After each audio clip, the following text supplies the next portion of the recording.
Hello friends, कैसे हैं आप सभी लोग। सबसे पहले तो आपको बहुत सारा थैंक्स कहना चाहूंगी कि खुद की वैल्यू कैसे बढ़ाएं। उस वीडियो को आप लोगों ने मिलियन प्लस का वीडियो बना दिया, तो मुझे बहुत अच्छा लगा था। सेम थिंग उस कम टाइम में, लाइक 5 मिनट की वीडियो में मैंने बहुत सारे इंपॉर्टेंट पॉइंट्स कवर करने की कोशिश करी थी। उसी तरीके से मुझे लगा कि कुछ पॉइंट्स रह गए, क्योंकि ये जो टॉपिक है बहुत ज़्यादा वास्ट है। सो जो पॉइंट्स उसमें रह गए थे मैंने इस पार्ट 2 में कवर करने की कोशिश करी है। होप ये वाला वीडियो भी आपको बहुत पसंद आने वाला है। सो इस वीडियो के एंड तक मेरे साथ बने रहिएगा।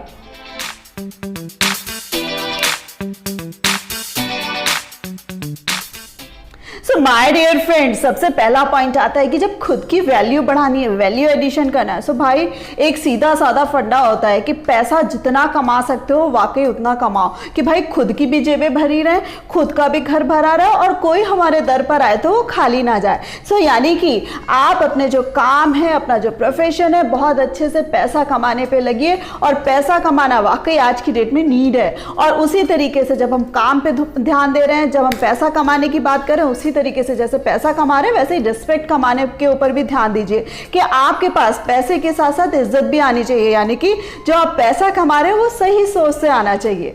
सो माय डियर फ्रेंड्स, पहले ही पॉइंट में वैल्यू एडिशन देखिए, अपने आप हो जाएगा। और ये तो आपने सुना होगा, जो अर्निंग होता है, जो कमाऊ होता है, जो पैसे वाला होता है, उसकी इज्जत तो वैसे ही हर जगह होती है। हाँ, एक चीज और ध्यान रखिएगा कि वो पैसा नंबर 1 का होना चाहिए। एंड फ्रेंड्स, नेक्स्ट पॉइंट आता है कि बी सेल्फिश टुवर्ड्स योरसेल्फ। जब भी हम सेल्फिश वर्ड सुनते हैं तो हमें लगता है कि अरे भाई बहुत सेल्फिश है, ये वर्ड तो सही नहीं रहता है। लेकिन वाकई यहाँ पर अगर वैल्यू एडिशन की बात हो रही है, यानी कि आपको अपने समय के लिए सेल्फिश होना पड़ेगा, आपको अपने काम के प्रति सेल्फिश होना पड़ेगा, आपको अपने स्वास्थ्य के प्रति सेल्फिश होना पड़ेगा। यानी कि आपके पास एक दिन का भी समय नहीं होना चाहिए कि आप बीमार पड़ गए और आप महीनों बिस्तर पे पड़े हुए और बीमारी इंजॉय कर रहे हैं। No, not at all. यानी कि आपको हमेशा अपने आप को फिट रखना पड़ेगा, हमेशा मेंटली, फिजिकली, हर तरीके से। और उसी तरीके से अपने काम को भी इंपॉर्टेंस देनी है। जब आप अपने काम को प्रॉपर इंपॉर्टेंस देंगे, जब आप अपनी चीजों में प्रॉपर ध्यान देंगे, माय डियर फ्रेंड्स, अपने आप ग्रोथ भी होगी और अपने आप वैल्यू जो है,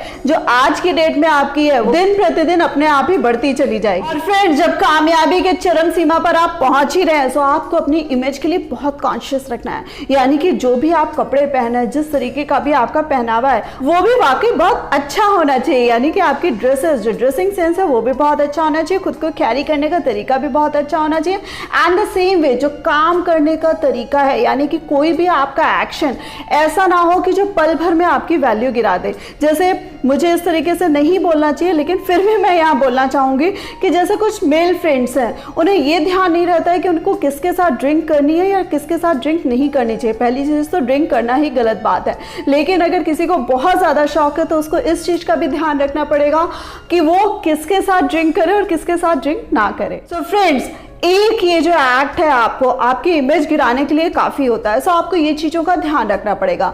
सो इमेज कॉन्शियस की मैं बात करूं कि इमेज कॉन्शियस में आपको अपने आप के प्रोटोकॉल्स भी बनाने पड़ेंगे कि कोई चीज, कुछ चीजें जो आप अपनी लाइफ में करेंगे और कुछ चीजें आपकी लाइफ में बिल्कुल बैन होंगी। यानी कि आपके बारे में कोई भी पर्सन सोचे तो वो कहे कि नहीं भाई, ये पर्सन ऐसा नहीं हो सकता, ये तो बहुत डिसेंट इंसान है। सो ये जो सेल्फ इमेज है, ये जो इमेज कॉन्शियसनेस है, जो आपने खुद से अपने आप को डिसिप्लिन करके बनाया, बिलीव मी, सोसाइटी में आपकी इमेज बिल्कुल डिफरेंट कर देगा और बहुत ही आपकी इमेज ऊंची कर देगा। सो हमेशा आपको ध्यान रखना है कि ये जो सीमाएं आप अपने लिए बनाएंगे, उनको आपको हमेशा फॉलो करते रहना है। और उसी के साथ साथ फ्रेंड्स, जब आपका कद इतना ऊंचा होता चला जा रहा है, आपको ध्यान रखना है कि आपके बिहेवियर, आपके नेचर, हर चीज में मैच्योरिटी होनी चाहिए। यानी कि आप में सोच का बड़प्पन होना चाहिए। यानी कि छोटी छोटी चीजों में आपको अपने आप को इंडल्ज नहीं करना है। यानी कि छोटे छोटे लोगों की बातों में आपको दिल से नहीं लगाना है, बुरा नहीं मानना है, या छोटी छोटी बातों में आपको बहसबाजी नहीं करनी। उसी तरीके से अगर बात मैच्योरिटी की करी जाए, सो आप में डिसीजन लेने की एबिलिटी भी होनी चाहिए कि जब भी आप डिसीजन लें, सो आप अपने दिमाग में, पहली चीज तो एक चीज का ध्यान रखें कि हमारे दिमाग में बहुत सारी चीजें होती हैं। सो उसमें जो गार्बेज वाला पार्ट है, जिसे कहते हैं ना कि बेकार की चीजों वाला पार्ट है, जिसको भी हम लोग सोचते रहते हैं, सो पहले आपको ध्यान रखना है जो आपका गार्बेज वाला पार्ट है, जो यूजलेस पॉइंट्स वाला पार्ट है, उसको पहले निकाल कर आपको बाहर करना है। और आपको ध्यान रखना है कि कौन से ऐसे टॉपिक्स या कौन सी ऐसी चीजें आज की डेट में आपके लिए मैटर करती हैं और उसमें आपको बहुत ही इंपॉर्टेंट और बहुत ही एनालिटिकल होकर डिसीजन लेना है। सो माय डियर फ्रेंड्स, जब आप अपने दिमाग को इधर उधर नहीं लगाएंगे सो आप देखिएगा कि आपकी जो डिसीजन मेकिंग एबिलिटी है वो भी अपने आप में कितना फाइन होती चली जाएगी और आप भी अपने आप में कितने ज़्यादा प्रोडक्टिव हो जाएंगे। और इसी तरीके से फ्रेंड्स, हम सभी की लाइफ में कुछ ना कुछ ऐसे टॉक्सिक रिलेशंस भी आ जाते हैं जो हम चाहें ना चाहें हम इग्नोर नहीं कर पाते हैं। सो ऐसे टॉक्सिक रिलेशंस अगर पॉसिबल हो सके इग्नोर करना तो इग्नोर कर सके, और अदरवाइज अगर आप उनको इग्नोर नहीं कर पा रहे और वाकई वो आपकी लाइफ में एग्जिस्ट कर ही रहे हैं सो उनके साथ भी रहना सीख लो। बजाय उसमें अपने आप को वेस्ट करने के, बजाय उसमें अपने आप को खत्म करने के, आपको कोशिश करनी है कि उसको साइड बाय साइड चलने दीजिए या उसको बिना दिमाग में प्रेशर डाले हुए आपको अपनी वैल्यू एडिशन में हमेशा ध्यान रखते चलना है। और फ्रेंड्स, इसी के साथ साथ एक पॉइंट और मैटर करता है। जैसे कुछ लोगों को आपने सुना होगा कि वो हमेशा कहते हैं कि मेरा जीवन तो खुली किताब की तरह है, यानी कि कोई भी आया और उसको पढ़ सकता है। सो माय डियर फ्रेंड्स, मैं इस फिलॉसफी में बिलीव नहीं करती हूँ, क्योंकि मेरा जीवन खुली किताब की तरह नहीं होना चाहिए। कोई भी आया उसको पढ़ के चला जाएगा, नो नॉट एट ऑल। जितना हम उसको दिखाना चाहते हैं, जितना हम सामने वाले को बताना चाहते हैं अगले को, उतना ही पता लगना चाहिए। यानी कि जितना हम अपने आप को रिवील करना चाहते हैं उतना ही हम दूसरे के सामने रिवील करें, और उसको पता भी उतना ही चलना चाहिए। कोई हमें धोखा कब दे पाता है? जब वो हमारे बारे में ज्यादा जानता है। कोई हमारे साथ छल कब कर पाता है? जब वो हमारे बारे में ज्यादा जानता है। और कोई हमें इमोशनली ब्रेकडाउन हमें दे के भी कब जा पाता है? जब वो हमारे बारे में ज्यादा जानता है। मैं नहीं कह रही कि आप सारे रिलेशंस में इसी तरीके से बने कि आप किसी के क्लोज ना जाए, आप वाकई क्लोज जाइए और रिश्तों को इंपॉर्टेंस भी दीजिए, बट उसके साथ साथ जो जितना दूसरों को पता होना चाहिए, जितना पता चलना चाहिए, उतना ही पता चलने दें। सो फ्रेंड्स, अपने जीवन की ये जो किताब है वो खुद ही लिखें और उसको उतना ही खोलें, या दूसरों को परमिशन उतनी ही दें पढ़ने की जितना आप चाहते हैं। हाँ, एक सजेशन इसमें और देना चाहूंगी कि ये जो खुली किताब या ये जो किताब आपने अपनी लिखी हुई है, इसमें कोई गलत काम नहीं होना चाहिए, क्योंकि अपनी नजरों में भी जो वैल्यू होती है माय डियर फ्रेंड, वो बहुत ज्यादा मैटर करती है कि खुद की नजरों में कभी आप अपनी वैल्यू ना गिरने दें।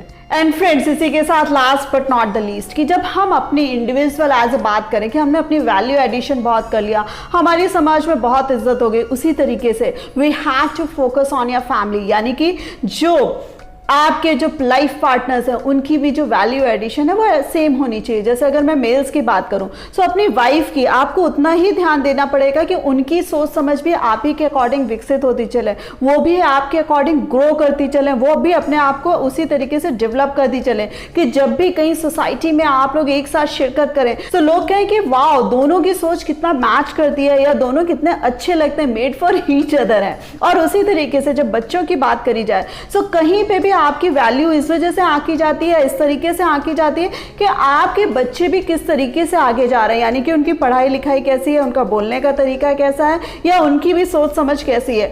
सो आप जब अपनी वैल्यू एडिशन पे ध्यान दे रहे हैं, उसी तरीके से आपको अपनी वाइफ की, या वाइफ की अगर मैं बात करूं तो उनको भी अपनी फैमिली की तरफ ध्यान देना है, एंड उसी तरीके से आपको अपने बच्चों को भी फोकस करते हुए चलना है। So hope my dear friends, आपको ये वीडियो अच्छा लगा होगा। सो प्लीज इसको लाइक करना मत भूलिएगा, अपने फ्रेंड्स के साथ शेयर करना मत भूलिएगा, और हाँ, जिन फ्रेंड्स ने अभी तक मेरे चैनल को सब्सक्राइब नहीं किया है सो प्लीज सब्सक्राइब कर दीजिएगा। So thanks a lot for giving me this much time.